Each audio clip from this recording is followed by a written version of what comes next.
Well, I have another one, but what?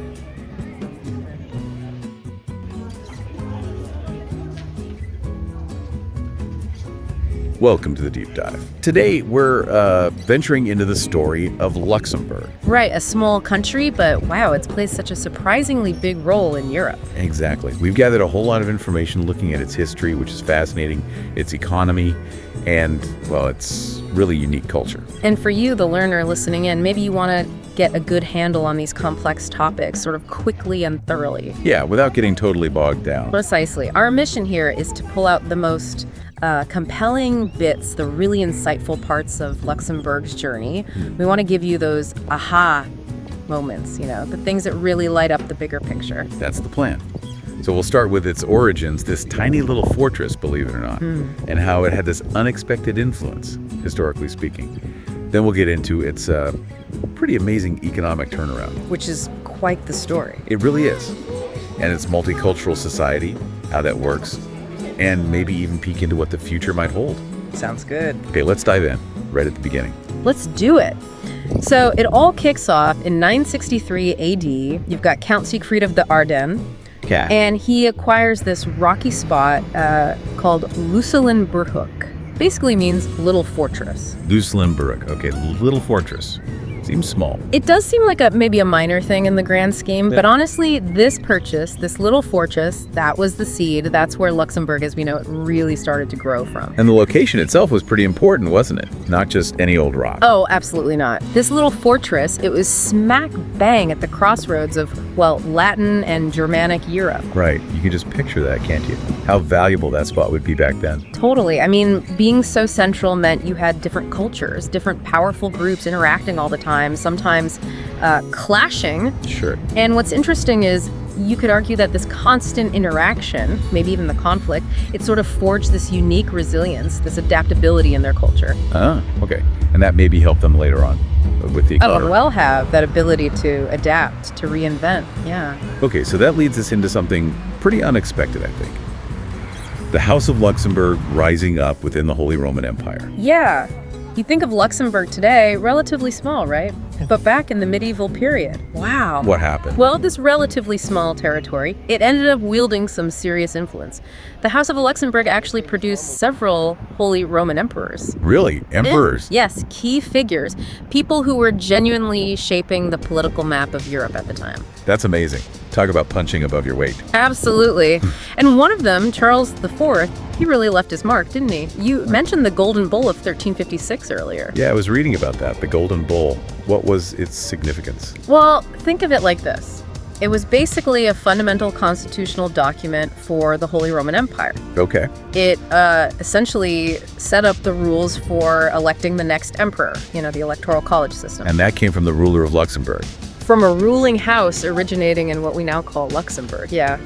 To have that direct hand in shaping the empire structure from that base, it tells you a lot about their political skill, even back then. It really does. Okay, so strategic location, political influence growing. Yeah. It makes sense that the fortress itself got that nickname Gibraltar of the North. Exactly. You had the natural cliffs and terrain, plus centuries of building up fortifications. It became this incredibly tough military stronghold. A tough nut to crack. Definitely. That reputation wasn't just for show. It was earned through some very turbulent times. But, as history goes, even the toughest forts change hands.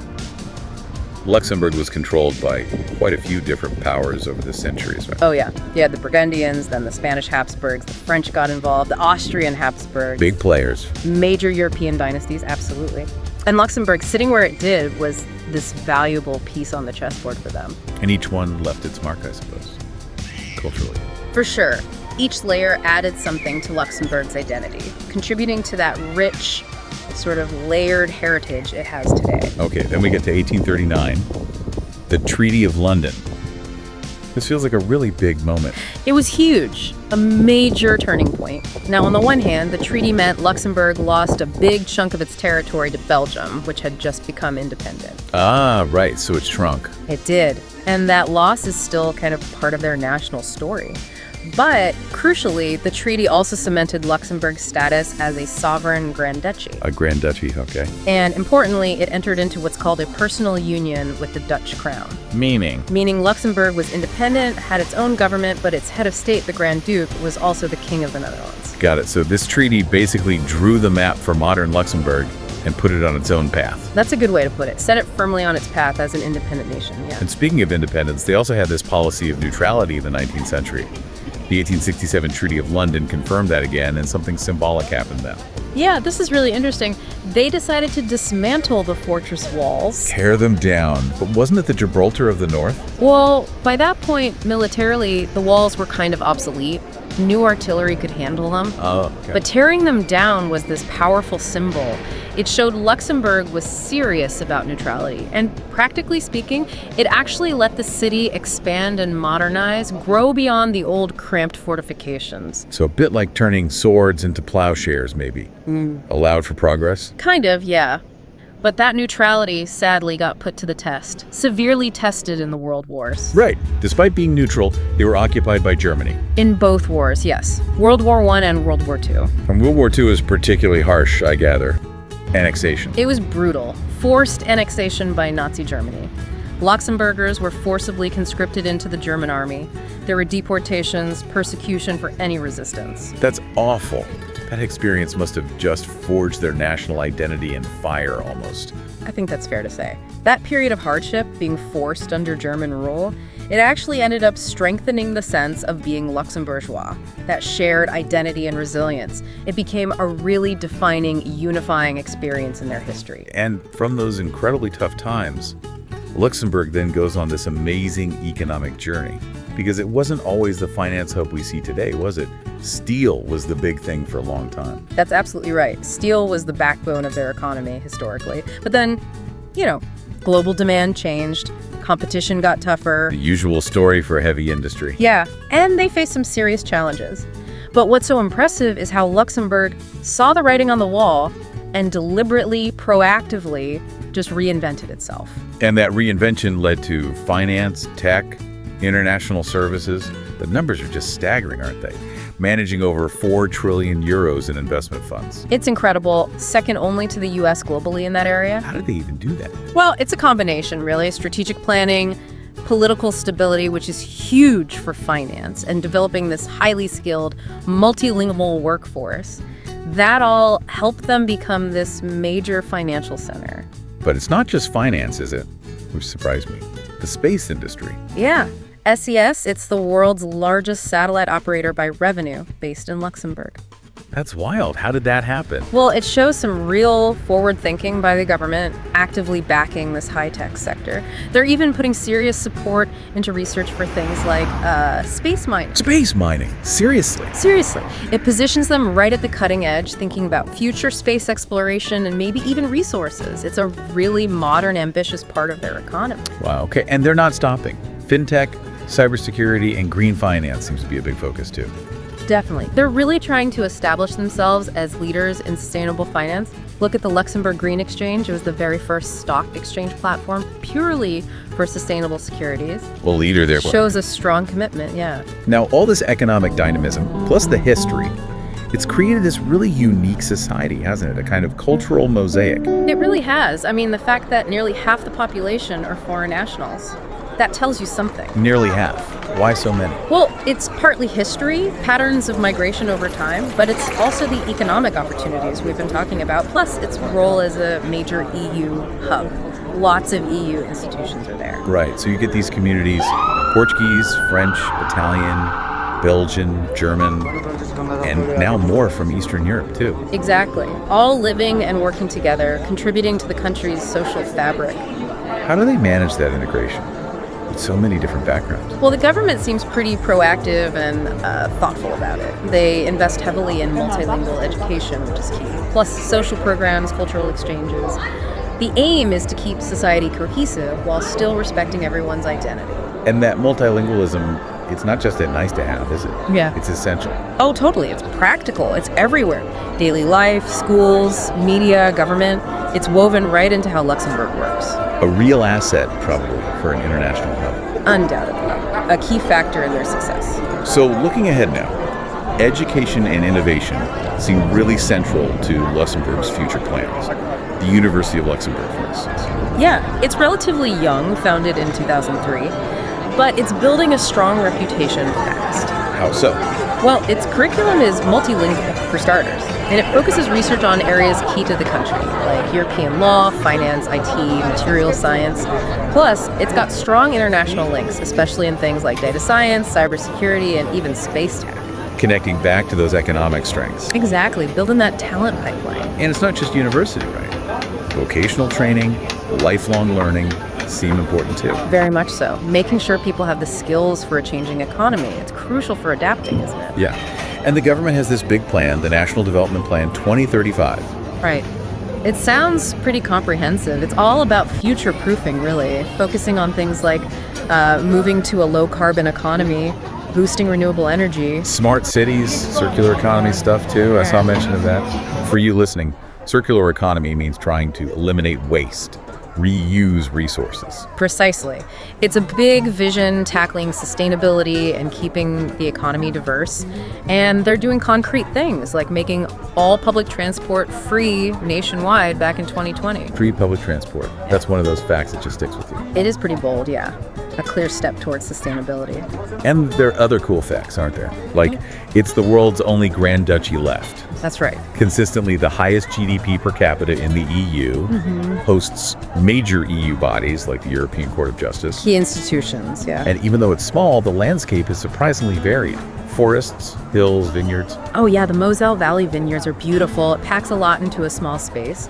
You've also got the Luxembourg Philharmonic Orchestra, which is internationally renowned. Right. And the food scene, I imagine, must be a real mix of influences. Definitely reflects that crossroads history.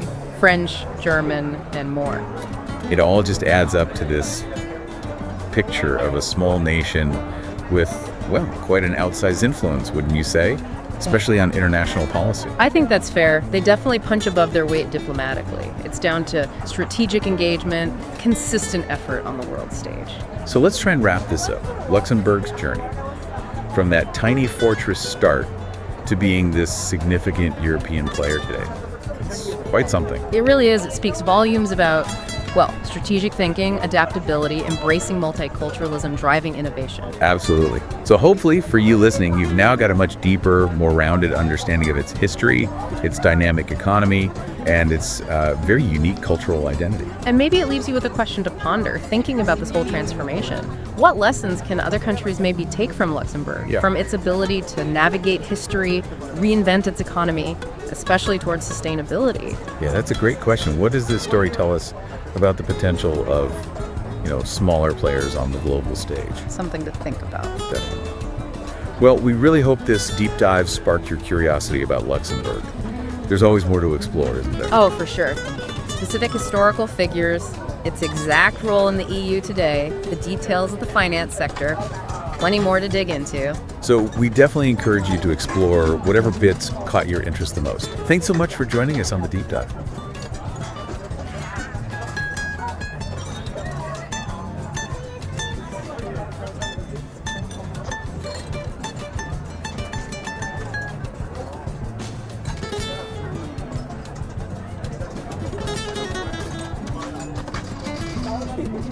You're not going to perform this. Let's be real.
Go